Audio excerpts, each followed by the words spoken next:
Today I'm going to show you how to use arrays within Java and give a brief explanation on what they are. So, an array is a list of pieces of data of any sort of variable type.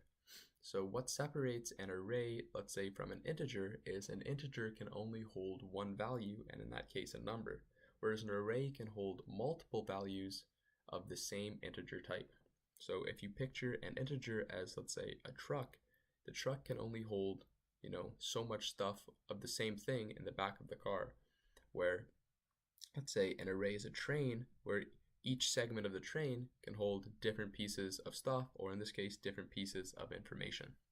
So in order to initialize our array, what we're going to want to do is type the variable type, or the type of information that is going to be stored within our array. So in this case, we can just say int, followed by the open and close brackets, which tells the program that we have initialized our array.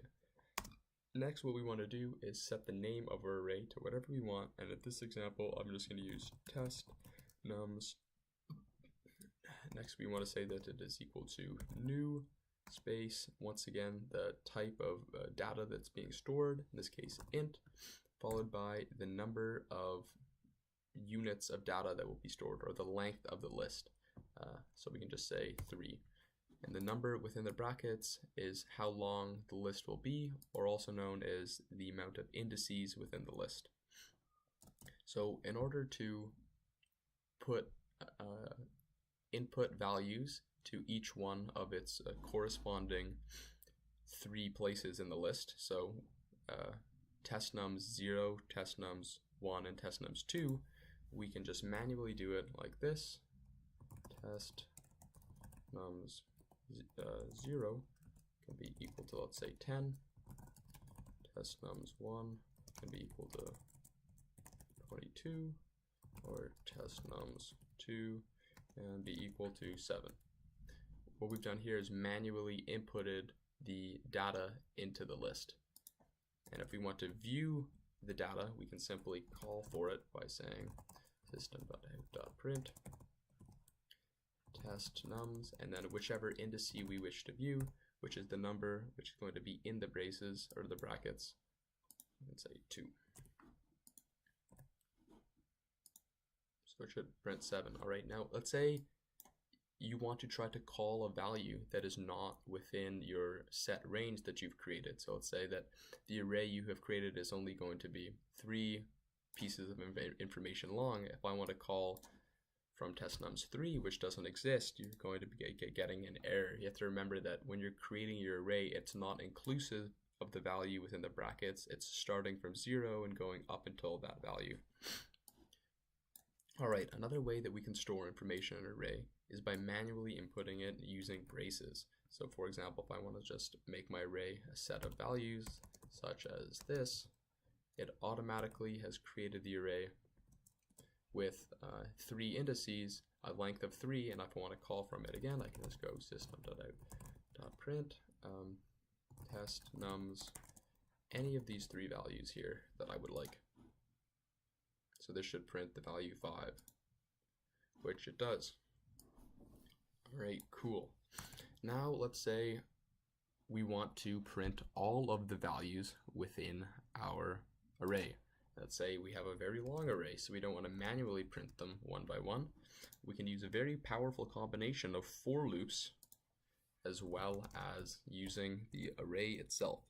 So I'll start off with creating our for loop. I just defined our integer I.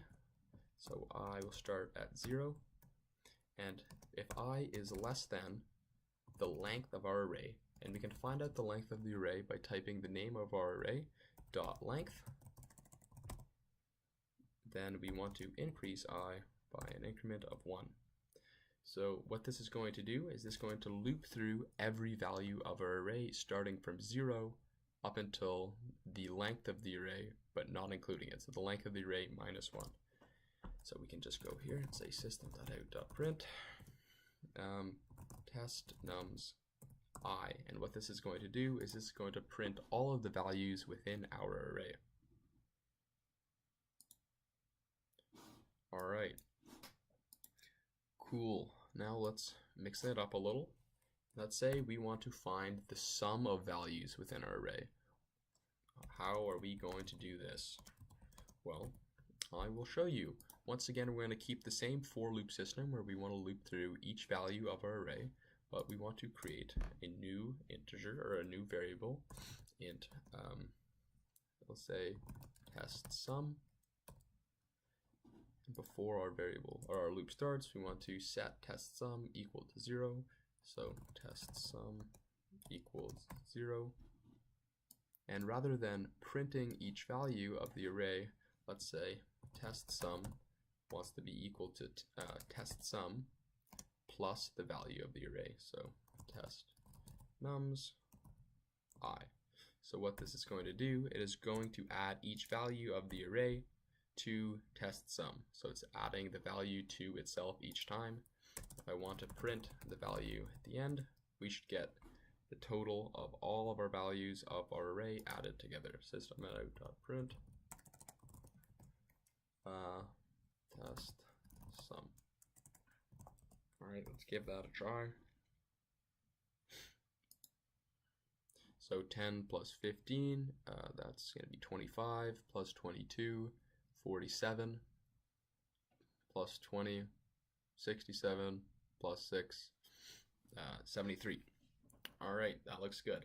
Now let's do one final test. Let's say that we want to find the largest value within a set of numbers. We want to find the maximum in our list.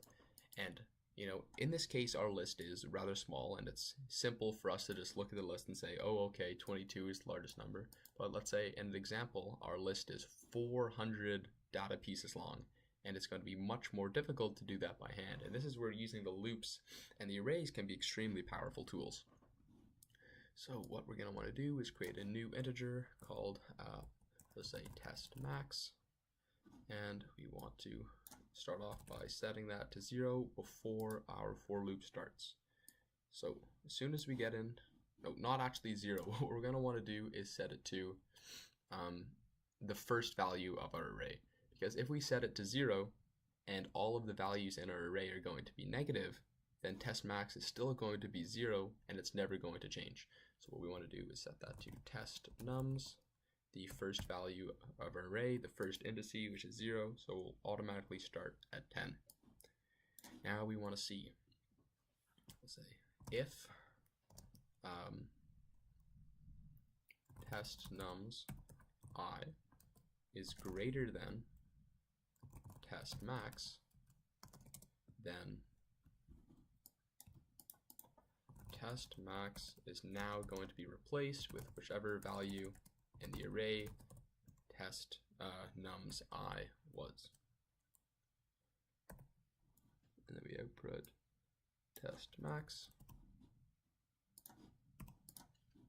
So what this is going to do, this is going to set the test max equal to the first value of our array.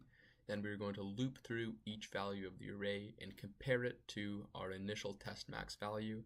If the value that we are looking at in the array is larger than our test max value, then our test max value will be changed to whatever the value within the array is, and then we will end up printing the largest value within our set of numbers. So give this a test. Hopefully it shows 22, and it does. Thank you for watching the video. I hope you guys learned something about arrays, and have a nice night.